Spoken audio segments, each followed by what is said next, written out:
Okay, so welcome to this video. Today we're supposed to revise quiz 2 and test 2. Okay, so for the test 2 part, I've just recorded the videos in advance, so you can find them on the website or on the mobile app. Okay, so this was test 2 here. It had questions on polynomial, decomposing into partial fractions, exponentials, and logs. Um, I wrote the questions clearly here. You can see them. So factor theorem. Define, name a polynomial of degree 13. These were questions in test 2. So I solved all of these questions here, okay, from test 2, and the videos there when you go on our website. So this is our website. If you want, you can access them on the app. So that is test 2 July intake. So test 2 July intake, you can see it here. So there is question 1, test 2 July intake, and this is question 2, test 2 July intake. Okay, and then these other assessments are for the past assessment, for the past intakes. So you can also use them to learn. Okay, we also have past exam papers like this one. This is July exam, section B. Okay, July exam, just like that. So you can actually learn these from these at your own time. Okay, there are a lot of past papers. So once you subscribe on the website, you just go to the folder, past quiz, test, and exam papers. You're going to find this, so you can use them to learn and revise for your exam. Okay.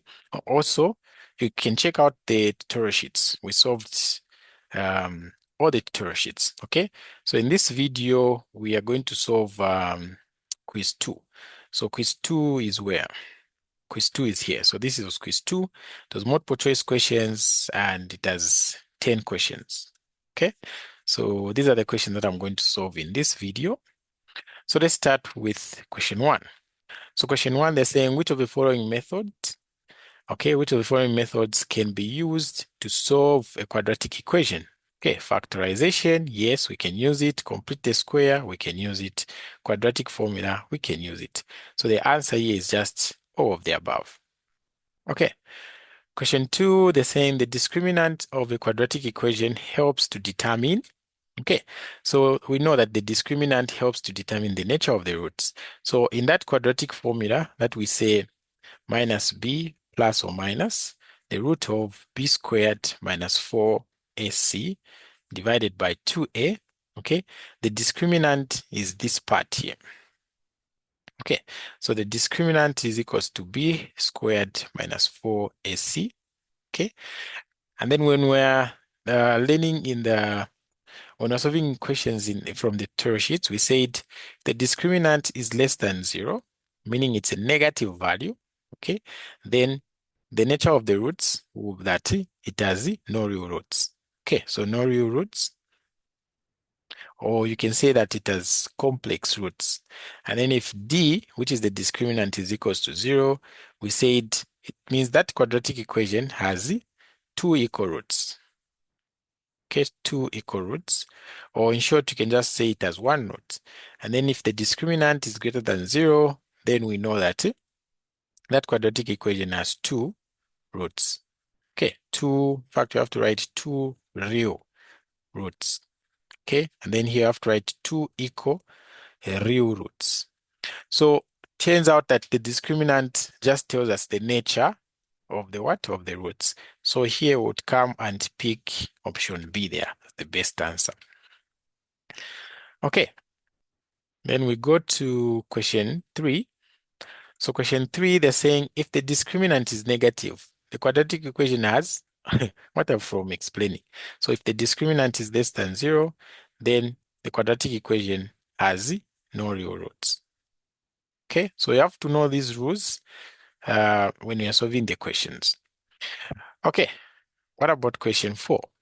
They're saying the sum of roots of the quadratic equation x squared plus bx plus c is equals to 0 is given by, okay? So if the roots or the answers to this quadratic equation are alpha and beta, so alpha plus beta is equals to what? Okay, what is alpha plus beta? Anyone who can answer? Do you remember? What is alpha plus beta? Guys, what is alpha plus beta? You don't know.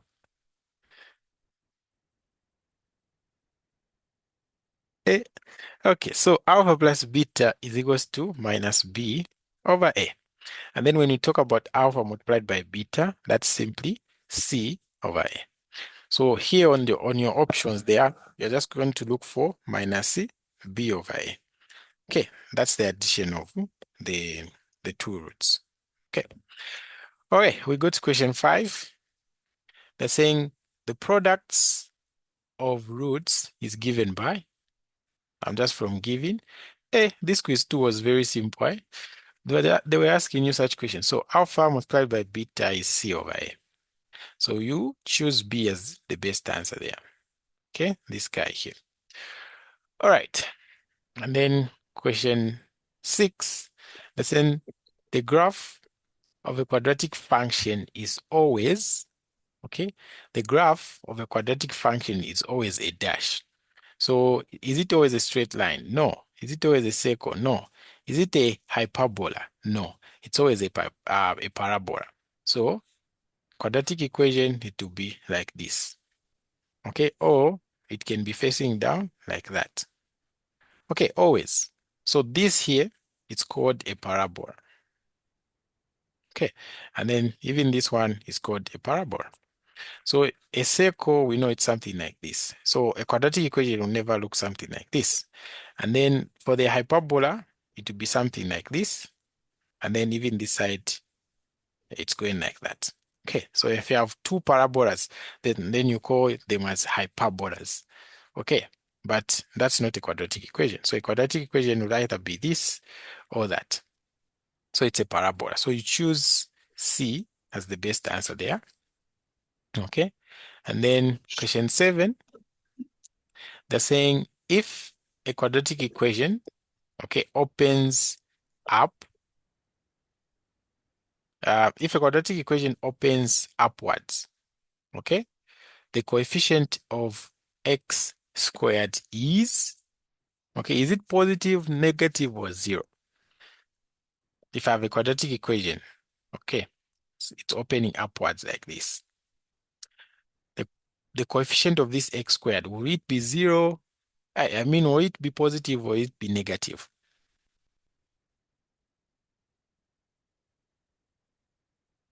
Okay, to be positive because it's facing up. So if I have, for example, 5x squared, it will be something like that. Okay, or even just x squared, the coefficient there is positive 1. It will face up. So if I have minus x squared, it will face down like that. Okay. All right. So someone is asking, are we already on question 7? Yes. We're just solving quiz 2, which was multiple choice, and it's just easy questions. All right, so this here is also the general rule that you use when you're, I don't know if you guys have watched the videos that I made on um, on polynomials, on how to sketch polynomials. So on how to sketch polynomials, you always consider the coefficient, okay, of the x that has the highest term.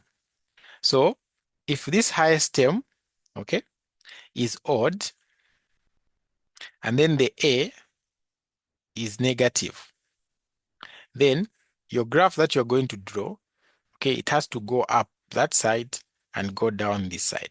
So it can be something like this, okay?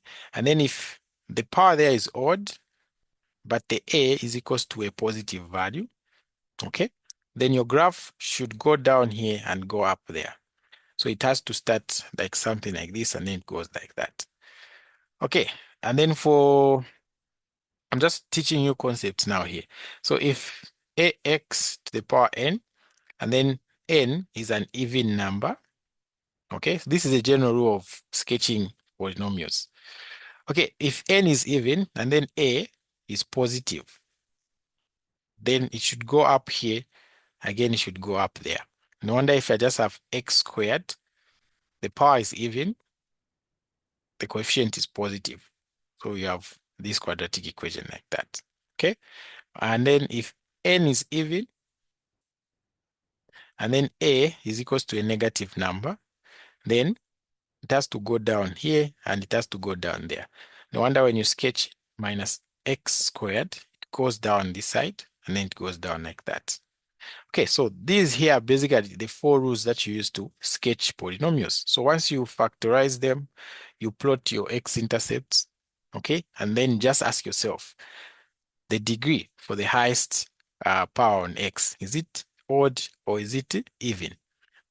Okay, once you know that, and then you ask yourself, is the coefficient negative or positive? Then it will be very easy for you to sketch any polynomial. Okay, but if you don't get what I'm saying here, please go to tutorial sheet. That was tutorial sheet 3. Okay, question number 14. You'll find how we're sketching these polynomials. So you should know how to sketch the polynomials because in the exam, it's definitely coming.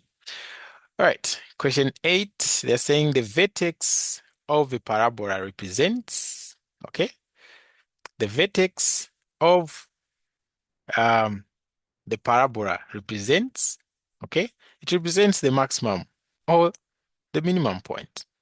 So a parabola will be like this. So the vertex is the highest point there. That's what we call as the vertex. Okay, so that vertex will either represent a maximum point, like in this case, but if you have a vertex that goes like a parabola that goes like that, this lowest point here is also called the vertex, but that one will be a minimum. So it either represents the minimum or the maximum point.